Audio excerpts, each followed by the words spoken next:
Je lis du livre de 1 Corinthiens chapitre 2 au verset 9 ce qui suit.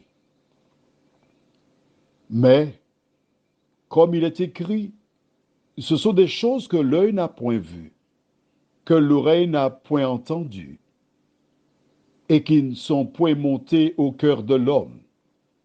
Des choses que Dieu a préparées pour ceux qui l'aiment.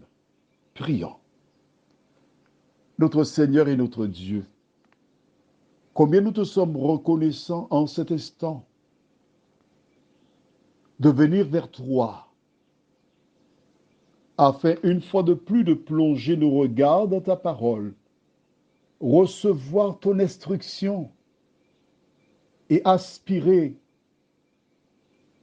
à vivre non dans un monde imaginaire, mais bien un monde réel que tu prépares pour tes enfants. Que ton esprit nous guide, nous dirige dans la compréhension de cette parole et que nous puissions vivre le cœur léger, sachant que ta parole n'est pas celle d'un homme qui peut se repentir ou un fils d'homme qui change d'avis. Merci de nous aider à la chérir dans nos cœurs, nous t'en prions, au nom de Jésus et pour ta gloire éternelle. Amen. C'est Paul le jour s'adressant, parce que c'est une lettre, aux Corinthiens qui avaient la foi. Il fit cette déclaration fort intéressante. Quand il déclare que ce que Jésus prépare, ce sont des choses que l'œil n'a point vues, que l'oreille n'a point entendues, des choses qui ne sont point montées au cœur de l'homme. Dans ma courte existence, j'ai eu l'occasion de voyager beaucoup. J'aime voyager. Car toutes les fois que je laisse ma résidence, j'aime découvrir, voir. Et je prends plaisir à visiter le biodôme, le jardin botanique à Montréal, qui est le second au monde, qui était le second. Je ne sais pas s'il est toujours le second.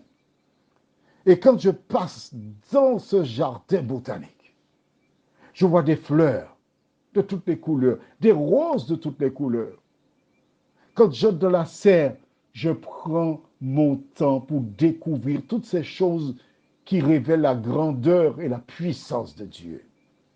Quand je regarde par exemple aux Antilles un cocotier, on prend un vieux coco sec qu'on met dans la terre, qui un jour va tiger, donner un arbre avec de nombreuses racines de couleur orange.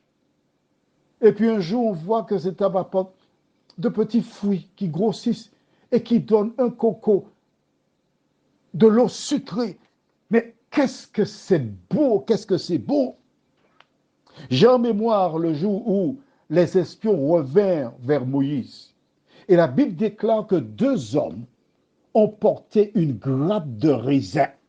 Ça veut dire que chaque raisin devait être plus gros que coco.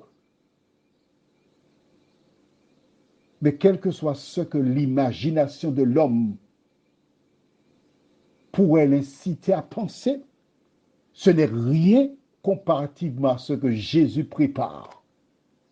Mais note qu'il dit qu'il prépare ces choses-là pour ceux qui l'aiment. Qui aime Jésus? Beaucoup de personnes disent j'aime Jésus. Mais Jésus déclare lui-même dans Jean chapitre 14 au verset 15, une parole que j'aime énormément, une parole que tu dois savoir, qu'il ne suffit pas de dire c'est Jésus, je t'aime, parce qu'il dit de manière claire et précise dans Jean 14 au verset 15, voilà ce qu'il te dit, si vous m'aimez, gardez mes commandements. Donc nous pouvons relire ce verset et dire, mais comme il est écrit, ce sont des choses que l'œil n'a point vues, que l'oreille n'a point entendues, et qui ne sont point montées au cœur de l'homme, des choses que Dieu a préparées pour ceux qui l'aiment ou encore pour ceux qui gardent ses commandements. Je voudrais te rappeler que tu es sauvé seulement par le sang précieux de Jésus de Nazareth, que tu acceptes comme sauveur. Mais une fois que tu as accepté Jésus comme sauveur, il te faut vivre en harmonie avec sa parole. Car sur la nouvelle terre, nous devons tout simplement appliquer sa loi de telle sorte que nous puissions vivre dans la paix, l'amour et l'harmonie.